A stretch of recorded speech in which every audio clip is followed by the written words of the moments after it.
हल्दी घाटी का युद्ध भारतीय इतिहास के सबसे चर्चित युद्धों में से एक है। यह 18 जून 1676 को मेवाड़ के महाराणा प्रताप और मुगल बादशाह अकबर की सेना के बीच लड़ा गया। इस युद्ध ने महाराणा प्रताप की बहादुरी, देशभक्ति और स्वाभिमान की अद्वितीय मिसाल कायम की। पृष्ठभूमि: महाराणा प्रताप और अकबर का संघर्ष। अकबर ने अपने साम्राज्य का विस्तार करते हुए राजपूत राज्यों को अपने अधीन कर लिया था। कई राजपूत राजा उसकी अधीनता स्वीकार कर चुके थे, लेकिन महाराणा प्रताप ने कभी झुकने से इनकार कर दिया। अकबर ने उन्हें समझाने के लिए कई बार दूत भेजे, लेकिन महाराणा प्रताप ने हर बार स्वतंत्रता को प्राथमिकता दी। अकबर ने उन्हें झुकाने के लिए युद्ध का रास्ता चुना। मेवाड़ के गौरव को बचाने के लिए महाराणा प्रताप भी तैयार हो गए। युद्ध की तैयारी: महाराणा प्रताप ने अपनी छोटी लेकिन साहसी सेना को संगठित किया। इस सेना में राजपूत योद्धाओं के साथ भील समुदाय के लोग भी शामिल थे, जो मेवाड़ के प्रति अपनी निष्ठा के लिए प्रसिद्ध थे। उनके साथ सेनापति हकीम खान सुअर और उनका विश्वसनीय घोड़ा चेतक भी थे।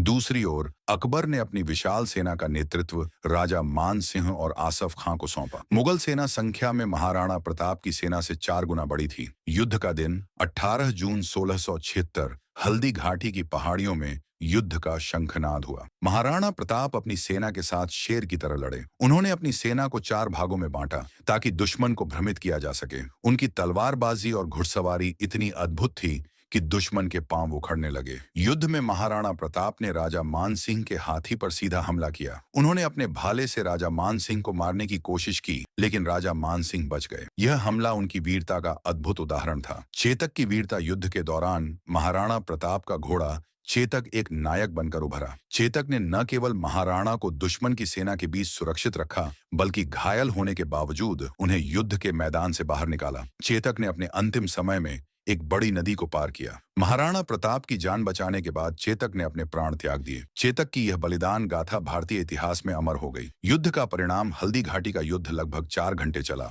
इसमें मुगल सेना ने भारी नुकसान उठाया, लेकिन महाराणा प्रताप की सेना संख्या में कम होने के कारण युद्ध क्षेत्र छोड़ने को मजबूर हो गई। हालांकि यह युद्ध मेवाड़ की स्वतंत्रता को खत्म नहीं कर सका। महाराणा प्रताप ने जंगलों में रहते हुए छापामार युद्ध की रणनीति अपनाई और धीरे धीरे मेवाड़ के कई क्षेत्रों को वापस अपने नियंत्रण में ले लिया। महाराणा प्रताप का संघर्ष: युद्ध के बाद भी महाराणा प्रताप ने कभी हार नहीं मानी। उन्होंने घास की रोटियां खाई, जंगलों में जीवन बिताया, लेकिन मेवाड़ की स्वतंत्रता के लिए अपने आत्मसम्मान से समझौता नहीं किया। उनके संघर्ष ने यह साबित कर दिया कि असली जीत कभी संख्या या ताकत से नहीं होती, बल्कि साहस और स्वाभिमान से होती है। प्रेरणा: हल्दी घाटी का युद्ध स्वतंत्रता, साहस और बलिदान की कहानी है। महाराणा प्रताप और उनकी सेना ने यह दिखाया कि भले ही संख्या कम हो, लेकिन हौसले और जज्बे के दम पर बड़ी से बड़ी शक्ति का सामना किया जा सकता है। यह कहानी आज भी हर भारतीय को अपने स्वाभिमान और देश के प्रति निष्ठा की प्रेरणा देती है। महाराणा प्रताप और चेतक का बलिदान हमें सिखाता है कि कभी भी अपने सिद्धांतों और स्वतंत्रता से समझौता नहीं करना चाहिए।